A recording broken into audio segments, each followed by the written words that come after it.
What's up, guys? I'm p40 here. Welcome back to Quarantine Content. Just a little entertainment for you while we're all staying inside. I'm your host, Marquez Brownlee, and this is our first look at a new phone, one of the shiniest. As you can tell, this is the Huawei P40 Pro. Now, it's hard to think about Huawei phones without reminding ourselves, no frequent Google Play services updates, no Android updates. So no matter how good this phone is, it's still not likely to be a phone that people like me in this market are going to buy, import, or even recommend to others. But that being said, it is still really cool to see a new high-end phone in 2020. Plus, Huawei showed really cool stuff in the past. So, the lens through which I'm looking at this phone is what stuff from this phone should other manufacturers copy so that those features end up in more hands around the world. That's how I'm looking at this phone. So, okay, first thing to look at with a new phone is the design. And this design is one of my favorite things about it. Now, a lot of it is pretty standard for a high-end flagship right now, and I'm not talking about that. We've all seen the rounded square look and the huge camera bump, which I'll get to in a second, and the metal rails on the side, the speaker at the bottom with no headphone jack. We've all seen that before. But this material, though, it's not even the ceramic back of the Pro Plus. It's got this super soft touch finish on the glass that just feels silky smooth. I don't know if the word satin is in this color name, but it's pretty great. Plus, this lighter gray color doesn't show many fingerprints at all, and it even refracts light pretty softly, so it's not a mirror, and it's easy to record. This is one of my favorite phone back finishes ever. No offense, D-Brand, this is not a phone that should be skinned. This should go naked. People should feel the back, or maybe a clear back case or something like that. But yeah, this I hope gets copied. And then you've got the screen up front. And this one is a mixed bag. So it's a 6.58-inch OLED display, so not too massive, and it's 2640 by 1200 at 90 hertz. Not quite the highest end, but viewing angles and brightness and colors are all high end, and they're nice to look at. But what's much more interesting about this screen is the shape. So this display not only curves over the edges of the left and right side, but it also kind of has the bit of this overflow shape on the top and bottom edges too. So Huawei said their goal with this display shape was to make the whole thing look like it's this overflowing screen, like the surface of water overflowing from the top of a glass with surface tension. And the promo material you've probably seen in this phone has it looking like pretty much all screen, but what we've ended up with is this. And it's a good looking screen, but it mostly just seems like everything's rounded off, and of course the corners don't really get to curve in like that, so you end up with this very unique shape that's not necessarily better. It's like if you imagine trying to wrap a circular gift with wrapping paper and you try to wrap over the entire sphere without creasing anything, like you're gonna end up with some creases in that screen at some point. So it's not the worst thing in the world, but you can see it is still mostly screen, but this isn't something I necessarily copy. Also, you've definitely noticed that huge cutout by now. It's for the selfie camera and a depth sensor and infrared. This is about as small as you can get, actually, a pill-shaped cutout if you want to still have all three of those things. But I think we're finding more and more that the extra depth sensors are not necessarily as useful as we've thought they are. But the infrared in the middle is nice to have for face unlock in low-light environments. When I see this, I think of the iPhone and its massive notch, because of course they have all those Face ID sensors. And I'm hoping maybe finally this year we see a much smaller notch in the new iPhone. They seem pretty committed to Face ID and keeping the infrared and all that stuff at the top, but if we're seeing that Huawei can do this pill-shaped cutout being much smaller than a notch, then hopefully Apple can shrink the notch this year too. Then underneath this display is the new optical fingerprint reader, which they say is 30% larger and 30% faster. And when I heard that, I was like, oh, thank you, sweet. On paper, those improvements are great. I've been saying we should get these fingerprint readers like the whole bottom half of the screen, so it's just easy, you don't even have to think about it. But in practice, actually using this one, I can't even really tell if it's actually bigger. In fact, the animation, which you can see where it lights up, is about the same size as last year, and it's fast, which is great, but really getting that sensor larger is the technical challenge here. Plus, I think this one's actually a little higher up on the phone than I would have wanted. But I will still say, I hope other manufacturers copy continuing to work on fitting bigger sensors in these screens. So then, really probably the biggest focus of this new phone is the camera system on the back. What? I know, it's so subtle. Did you even notice it back there?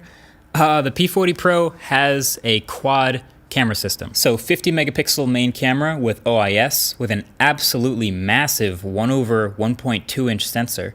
Then a 40 megapixel ultra wide camera and a 12 megapixel 5x optical periscope camera you can see over there on the side with that recognizable rectangle, all on the back with the time of flight sensor and a mic and the flash as well. Interestingly, if the Galaxy S20 Ultra didn't exist, I think it would be easy to look at this camera and the numbers and think, oh wow, it looks like Huawei is just playing the numbers game with their camera. They're trying to throw as many of the biggest numbers as possible at us to hopefully equal a good camera. But Huawei's angle is actually almost the exact opposite of that. They said, basically, we don't think we need to go all out with the numbers. We're not hitting 100 here, but we do want to strike a balance between high numbers and actually good performance. Okay, please copy that. But of course, you can only copy the approach of the camera as far as getting to actual execution. Now this camera, as far as it translates, it's still early. I've only had this phone for 2 days for my first impressions, but it seems pretty good, usually really good. I've taken a lot of good photos, a lot of sharp photos with this camera. It is binning and spitting out 12 megapixel photos by default. And for the most part, both the standard and the ultra wide are giving me pretty consistent photos, although the ultra wide is still a little bit softer despite its 40 megapixels. But you're also gonna notice from the main camera that huge sensor has some of the same problems as the huge sensor from the S20 Ultra, basically with the plane of focus being so thin that close-up subjects aren't completely in focus and you do start to get some fringing. No autofocus problems though. That Phasetech autofocus in this phone seems rock solid despite the problems the S20 Ultra had. But yeah, overall here, if you look past the numbers, this is a solid camera that reminds me of many Huawei cameras in the past as far as color and high exposure and just the general shot style. Matter of fact, if any of the cameras here impressed me, it was actually the selfie camera with all the beauty modes turned off because it kept a ton of detail. That to me is a really good first impression. The battery in this phone is 4,200 milliamp hours. And if anything, it feels like a bigger battery trend is sort of a wave everyone's hopping on now. Everyone copying that is a good thing. But this one takes it a step further. P40 Pro has 40 watt wired charging and incredibly support for 40 watt fast wireless charging, which is awesome. For context, the $1,000 iPhone 11 Pro Max ships with an 18 watt wired fast charger. I don't even know if I have access to a wireless charger that cranks out 40 watts of power, but the second I can, I will try to get my hands on it. But until then, other manufacturers, yes, please copy that. And then the rest of the specs of this phone are pretty high end, if you were wondering. Not bleeding edge, but the Kirin 990, 8 gigs of RAM, 128 or 256 gigs of storage, IP68 water resistant, 5G enabled, and there are a bunch of other little things it does well. There's software EMUI 10.1. While it is better with every iteration, it's still nowhere near being able to recommend for this market. Yes, they do have Huawei's app gallery and a lot of other familiar features and UI tweaks like, oh, I don't know, swiping down from the home screen to bring up a search box and app suggestions, and a stock weather app that looks not just eerily close, but pretty obviously close to another certain weather app. And even a new voice assistant they're launching called Celia. And you can trigger it by saying, hey Celia, which I don't want to say they're copying anyone, but if you say it fast enough, hey Celia.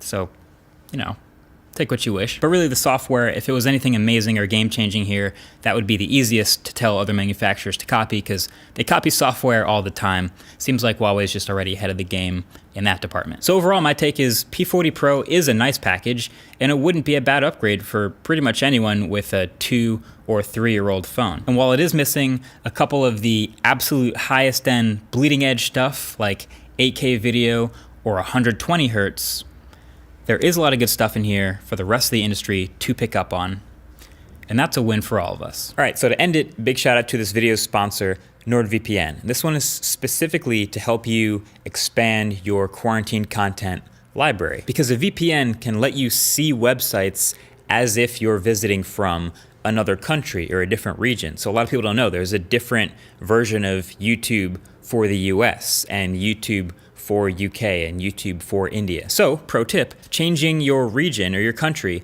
with a VPN will not only unlock a whole bunch of YouTube videos that were previously blocked in your country, but will also basically unearth entire new libraries. Like, this is literally true for Netflix. So I didn't realize Doctor Who is only available on Netflix UK.